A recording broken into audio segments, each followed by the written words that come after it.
aqui, eu não daqui a pouco a pessoa sabe, né? Tem ali a régua certinha de passar. O nosso objetivo. Aqui pertinho da camisa mesmo.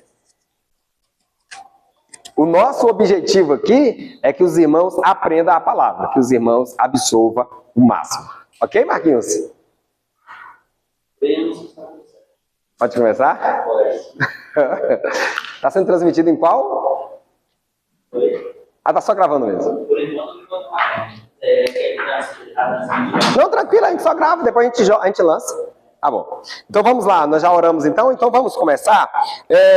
Nós já oramos, vamos começar a leitura da palavra de Deus no livro do profeta Daniel. Livro do profeta Daniel. Daniel, fica depois de Ezequiel, os livros dos profetas maiores. Capítulo 9, a partir do versículo... Nós estaremos lendo a partir do versículo 20.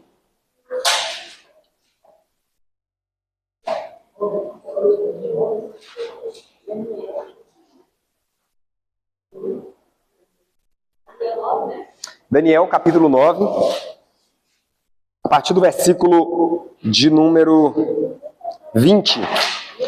Qual é o contexto? Deixa eu falar do contexto. Daniel, nessa época, estava no cativeiro babilônico. Embora ele estava na Babilônia, nessa época, os medos e os persas já estavam governando. O reino babilônico já tinha caído, né? Nessa época, ele já era o primeiro ano do rei Dário. E aí, ele já tinha tido algumas visões da parte de Deus, algumas visões escatológicas. E aí então ele começa a orar ao Senhor, por quê? Versículo 2 do capítulo 9 diz assim, ó: e no ano primeiro do seu reinado, no caso de Dário, eu, Daniel, entendi pelos livros que o número de anos de que falou o Senhor ao profeta Jeremias, em que havia de acabar as assolações de Jerusalém, era de 70 anos. Então o que acontece? Daniel estava no cativeiro, o rei babilônico já tinha sido vencido pelos medos e os persas. Então ele percebeu que, quando ele estava lendo o livro do profeta Jeremias, que os anos já estavam acabando, porque Jeremias já tinha profetizado que eles passariam cativos na Babilônia durante 70 anos. Isso daí está em Jeremias, deixa eu anotar aqui, Jeremias, capítulo de número 25, versículo de número 11, Jeremias 25, 11. O Senhor falou a Jeremias que o povo ficaria cativo na Babilônia durante 70 anos. Daniel, ao ler o livro do profeta Jeremias, ele percebeu que os anos já estavam acabando. E aí, então ele começa a pedir ao Senhor a direção a respeito disso, porque ele pensava que esses anos que acabaria já era a vinda do Messias. Pela a linguagem da oração de Daniel, ele vai ter esse entendimento. Então ele ora pedindo esse discernimento, se era no final desses 70 anos que o Messias viria, que seria restaurado, porque lá em Jeremias 25, Jeremias 29, diz que o Senhor faria eles voltarem novamente para a sua terra.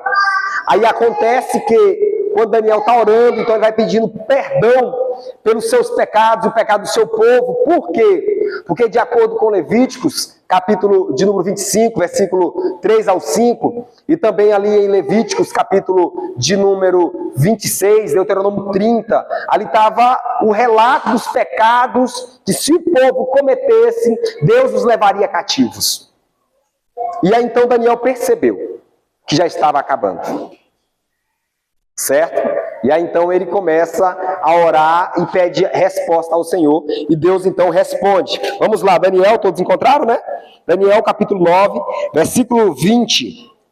Eu estarei lendo do 20 ao 27, para nós já termos uma visão geral, depois nós vamos detalhando. Diz assim, ó: estando eu ainda falando e orando e confessando o meu pecado e o pecado do meu povo Israel, lançando a minha súplica perante a face do Senhor meu Deus, pelo monte santo do meu Deus, estando eu, digo, ainda falando na oração, o varão Gabriel, que eu tinha visto na minha visão ao princípio, veio voando rapidamente e tocou-me a hora do sacrifício da tarde. Ele me instruiu e falou comigo e disse: Daniel, agora saí para fazer-te entender e sentir. No princípio das tuas súplicas saiu a ordem, e eu vim para tu declarar, porque és muito amado. Toma, pois, bem sentido na palavra e entende a visão. 70 semanas estão determinadas sobre o teu povo e sobre a tua santa cidade, para extinguir as transgressões e dar fim aos pecados, expiar a iniquidade e trazer a justiça eterna, e selar a visão e a profecia, e ungir o santo dos santos. Sabe e entende, desde a saída da ordem para restaurar e edificar Jerusalém, até ao Messias, o príncipe, 7 semanas e 62 semanas. As ruas e as tranqueiras se reedificarão, mas em tempos angustiosos. E depois das 62 semanas, será tirado o Messias, e não será mais. E o povo do príncipe que há de vir destruirá a cidade e o santuário, e o seu fim será como uma inundação, e até ao fim haverá guerra. Estão determinadas as assolações, e ele firmará um concerto com muitos por uma semana, e na metade da semana fará cessar o sacrifício e a oferta de manjares, e sobre a asa das abominações virá o assolador, e isso até a consumação, e o que está determinado será derramado sobre o assolador. Amém? Então nós agora iremos detalhar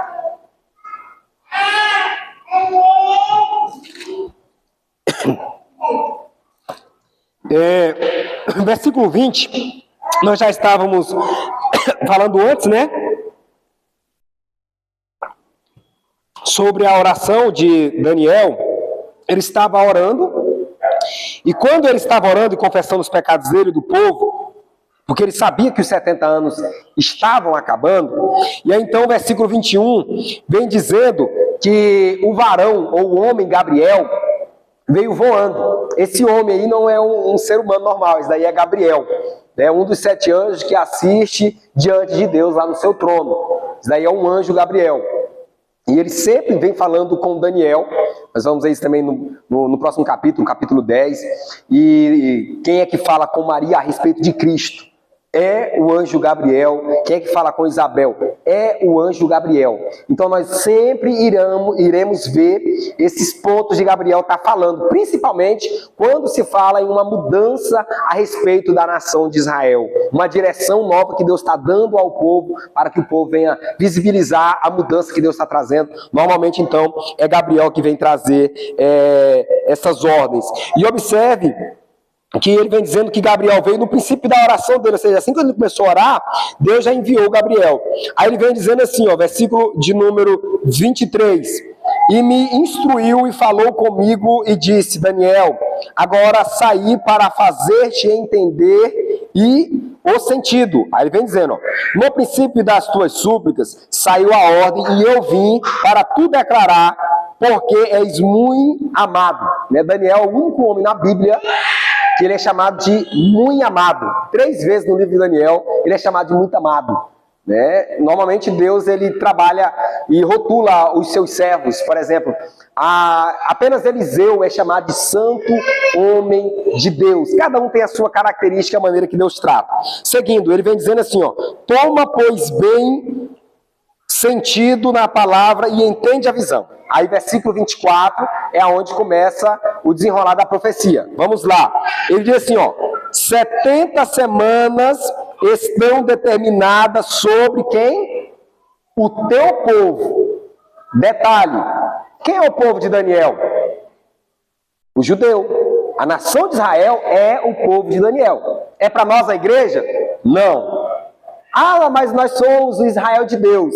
Mas aqui, de maneira específica, está falando a nação. Porque lá em Gálatas, depois nós iremos falar sobre isso. Nós também somos Israel de Deus.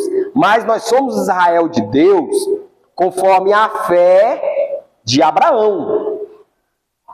Aí nós somos o Israel de Deus nesse quesito. Mas em relação a povo, de genealogia, é a nação de Israel. Aí ele vem dizendo mais.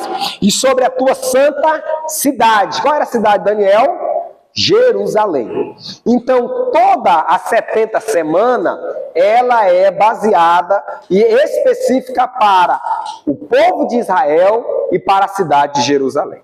Ok? Então vamos lá. O que estava determinado para Jerusalém? 70 semanas. Ele vem dizendo, ó, 70 semanas. Quando nós observamos aqui, 70 semanas.